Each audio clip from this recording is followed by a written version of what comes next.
கோடை வெயில் வாட்டி வதைத்து வரும் நிலையில் வட தமிழக உள் மாவட்டங்களில் அடுத்த 4 நாட்களுக்கு வெப்ப அலை வீசக்கூடும் என்று மற்றொரு எச்சரிக்கையை விடுத்திருக்கிறது சென்னை வானிலை ஆய்வு மையம். தொடர்ந்து கூடுதல் விவரங்களை வழங்குவதற்காக இணைகிறார் எமது செய்தியாளர் தாயுமானவன். வணக்கம். இந்த 4 நாட்களுக்கான இந்த வெப்ப அலை எந்தெந்த மாவட்டங்கள் பிரதானமாக பாதிக்கப்பட இருக்கிறது? தலைநகர் சென்னையை பொறுத்த வரைக்கும் என்ன நிலவரம் தாயுமானவன்? விரிவாக பதிவு பண்ணுங்க.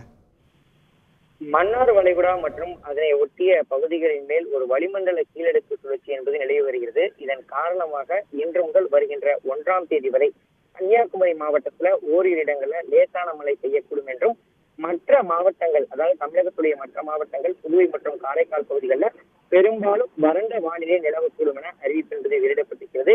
2ஆம் தேதி மேற்கு தொடர்ச்சி மலை மாவட்டங்கள்ல ஓரிரு இடங்கள்ல லேசான மழை பெய்யக்கூடும் என்றும், ஏனைய மாவட்டங்கள்ல வறண்ட வானிலை நிலவக்கூடும் என அறிவிப்பு என்பது வெளியிடப்பட்டிருக்கிறது. தமிழகத்தை பொறுத்தமட்டில் வருகின்ற 4ஆம் தேதி வரை தமிழக பகுதிகளில் வறண்ட வானிலை நிலவக்கூடும் எனவும், மேற்கு தொடர்ச்சி மலை மாவட்டங்கள் மற்றும் வட தமிழக உள் மாவட்டங்கள்ல லேசான மழை பெய்ய வாய்ப்பிருப்பதாக தகவல் என்பது வெளியிடப்பட்டிருக்கிறது. அதே போல அதிகபட்ச வெப்பநிலையை பொறுத்தமட்டில் இன்று முதல் வருகின்ற 2ஆம் தேதி வரை தமிழக உள் மாவட்டங்கள்ல அடுத்த 5 தினங்களுக்கு அதிகபட்ச வெப்பநிலை 2 முதல் 3 டிகிரி செல்சியஸ் வரை படிப்படியாக உயரக்கூடும் என அறிவிப்பு என்பது வெளியிடப்பட்டிருக்கிறது. இதேபோல் வருகின்ற 1ஆம் தேதி வரை வட தமிழக உள் மாவட்டங்கள்ல அடுத்த 4 தினங்களுக்கு அதிகபட்ச வெப்பநிலை வட தமிழக உள் மாவட்டத்துல 3 டிகிரி செல்சியஸ் முதல் 5 டிகிரி செல்சியஸ் வரை இயல்பை விட அதிகமாக இருக்கக்கூடும் எனவும், ஏனைய தமிழக மாவட்டங்கள்ல 2 முதல் 3 டிகிரி செல்சியஸ் வரை இருக்கக்கூடும் என அறிவிப்பு என்பது வெளியிடப்பட்டிருக்கிறது. அதாவது 39 டிகிரி செல்சியஸ் முதல் 43 டிகிரி செல்சியஸ் வரை இந்த வெப்பநிலை என்பது பதிவாகக்கூடும் என அறிவிப்பானது வெளியிடப்பட்டிருக்கிறது. ஈரப்பதத்தை பொறுத்த மட்டும் காற்றுடைய ஈரப்பதம் சமவெளி பகுதிகளில் பிற்பகல்ல 30 முதல் 50 டிகிரி செல்சியஸ் வரை 50% வரை மட்டுமே இருக்கக்கூடும் என்பதால் உடல் அசௌகரியங்கள் ஏற்படாமல் என எச்சரிக்கை என்பது விடுக்கப்பட்டிருக்கிறது.